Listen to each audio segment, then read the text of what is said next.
বেশ একটা টিউমার দেখা গেছে অনেক বড়। বায়োপসি পরীক্ষা করার পর ওনারা বললো যে আপনার ক্যান্সারের ভাইরাস আসছে, পাওয়া গেছে। ক্যান্সারের জীবাণু পাওয়া গেছে। জি কেমো দিচ্ছি আমি, প্রথম একটা কেমো দিচ্ছি, করে দেখি আমার শরীর খারাপ করে। জি কারণ এই ওষুধ থেকে আমি আলহামদুলিল্লাহ ভালো আছি। আমি আরো 10 জন, আর যদি কেউ হয় এরকম আমি আরো তাকে যে আসতে চাই এখানে আইসা আমি ভালো আছি, আরেকজন ভালো আমি সেটা অবশ্যই চাই। আসসালামু আলাইকুম ওয়া রাহমাতুল্লাহি ওয়া বারাকাতুহু। আমি ডক্টর মোহাম্মদ আসলাম, বর্তমানে বিশ্বনন্দিত ক্যান্সার চিকিৎসক অধ্যক্ষ ডক্টর এস এম সারোয়ার স্যারের চেম্বার গণস্বাস্থ্য হোমিওতে ক্যান্সার চিকিৎসক হিসেবে নিয়োজিত আছি। আল্লাহর রহমতে বর্তমানে আমরা সরাসরি চলে যাব আমাদের একটা রোগীর কাছে, যিনি কিনা আমাদের এখান থেকে চিকিৎসা নিয়ে আল্লাহর রহমতে উনি বর্তমানে সম্পূর্ণরূপে শারীরিক, মানসিক এবং প্যাথোলজিক্যাল বিষয়গুলোতেও সম্পূর্ণরূপে সুস্থ আছে। আসসালামু আলাইকুম। ওয়ালাইকুম আসসালাম ওয়া রাহমাতুল্লাহি ওয়া বারাকাতুহু। আম্মাজান কেমন আছেন আপনি? হ্যাঁ আলহামদুলিল্লাহ ভালো। জি আম্মাজান, আপনার নাম কি? আমার নাম সাহারা বানু। সাহারা বানু। আচ্ছা, আপনার বাবার নাম কি? আমার বাবার নাম আলাউদ্দিন খান। আলাউদ্দিন খান। আপনার মায়ের নাম? আমার মায়ের নাম রবেদা খান। রবেদা খান। আচ্ছা আচ্ছা, আপনার বয়স কত চলতেছে বর্তমানে? আমার তো মনে হয় 65-66 মতো হবে। 65 মতো হবে আর কি। আচ্ছা আচ্ছা, মনে নাই। তো আপনার বর্তমান ঠিকানা, আপনি কোথায় থাকেন? বর্তমান ঠিকানা হলো মিরপুর মিরপুর 1 নম্বর। 1 নম্বরে। হ্যাঁ, মিরপুর 1 নম্বর, রোড নং 3, বাসার নাম 108। 108। হ্যাঁ, দক্ষিণ বিশিল। দক্ষিণ দক্ষিণ বিশিল। বিসিল। আচ্ছা আচ্ছা, ওইটা কি আপনার নিজের বাড়ি নাকি ভাড়া? নিজের বাড়ি। আমার বাবার বাড়ি। আপনার বাবার বাড়ি এখানে, মানে আপনার স্থানীয় ঢাকা মিরপুরে। হ্যাঁ। জি জি। আচ্ছা আচ্ছা, আপনি সর্বপ্রথম কি সমস্যা নিয়ে ডাক্তারের কাছে গিয়েছিলেন? আমি যখন প্রথম ডাক্তারের কাছে গিয়েছিলাম আরেক জায়গায়, আমি ডায়াবেটিস হাসপাতাল। ডায়াবেটিস বারডেম হসপিটালে? হ্যাঁ বাদেন। হ্যাঁ আচ্ছা আচ্ছা। আমাদের এলাকায় আমার ওই ছিল টিউমার, ওই বেশ একটা টিউমার দেখা গেছে অনেক বড়।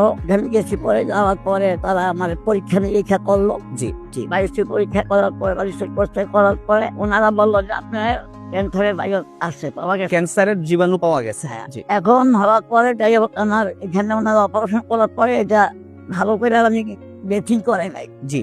বেথিং না করার পরে আমার এই জায়গাটা একদম ফুলে গেছিল। আচ্ছা। আমি পানি জমে গেছে। পানি জমার পরে আমি ম্যাডামকে বললাম, ম্যাডাম বলে আয় আল্লাহ আপনার কেমন একটু দেরি করে আসলেন। আমি বলছি ম্যাডাম আপনি তো বলেন নাই। তারপরে ওইখান থেকে আমি আসছি ওই যে কি বলে ক্যান্সার হাসপাতাল, ওই লোকে মহাখালী ক্যান্সার হসপিটালে। মহাখালী যাওয়ার পর ওইখানে আমি ডাক্তারকে দেখাইলাম। দেখানোর পরে উনি আমার এই দেশের এখানে পানি জমেছিল, ওই পানিগুলি বের করে গেছে। জি। বের করে দিয়ে বলছে যে আপনাকে এটা সবসময় পরিষ্কার রাখতে হবে। আমি বলে ঠিক আছে, ওনারা কোনো যে কেমন ওইখানে থাকতেই বললো কেমন কেমন কেমন দেওয়ার কথা বল।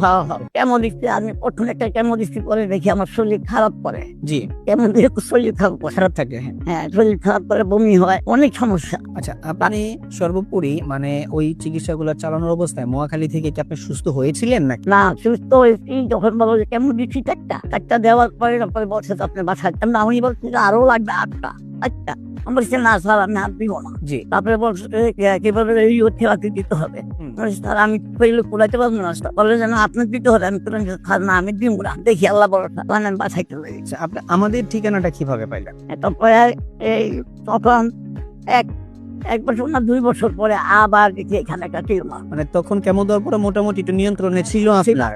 1-2 বছর পরে আবার দেখলেন যে এখানে টিউমার আসছে। বকল তো একটা টিউমার। জি। টিউমারটা দেখার পর আমার মেয়ের বললাম যে মা আমার তো এটা দেখা যাক সমস্যা।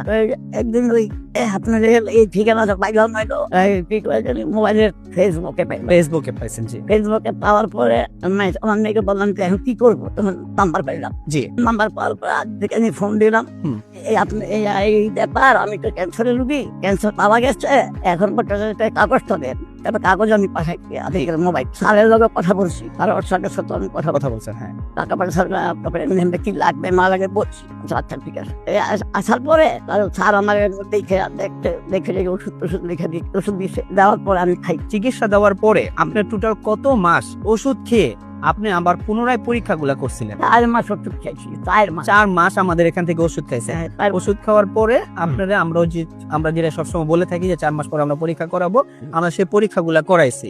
পরীক্ষাগুলা করানোর পরে আলহামদুলিল্লাহ আমরা রিপোর্ট অনুযায়ী দেখলাম, যে রিপোর্টটা বর্তমানে আমার হাতে, রিপোর্ট অনুযায়ী আমরা দেখলাম যে আল্লাহর রহমতে ওনার যে বগলের এখানে বা বেস্টে যে টিউমারটা ছিল, ওটাতে যে ক্যান্সার ছিল, ক্যান্সারিয়াস যত মার্কার গুলা আছে সবকটা ক্যান্সারিয়াস মার্কার অলরেডি নেগেটিভ।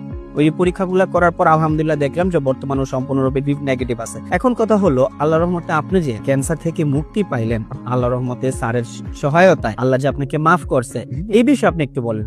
বিশ্ববাসীর কাছে আপনি কি বলতে চান? তাই বলতে চাই যে আল্লাহ রাব্বুল আলামিন যে আমাকে ভালো করছে, এখানে আইসা খাইছি, হাড়ের ওষুধ খাইয়া ভালো হয়েছি। আমি চাই যে আমার মতো ক্যান্সারের রোগীরা আরো আসুক, এখানে আইসে চিকিৎসা নিয়ে ওনারও আমার মতো ভালো হোক, সুস্থ হোক।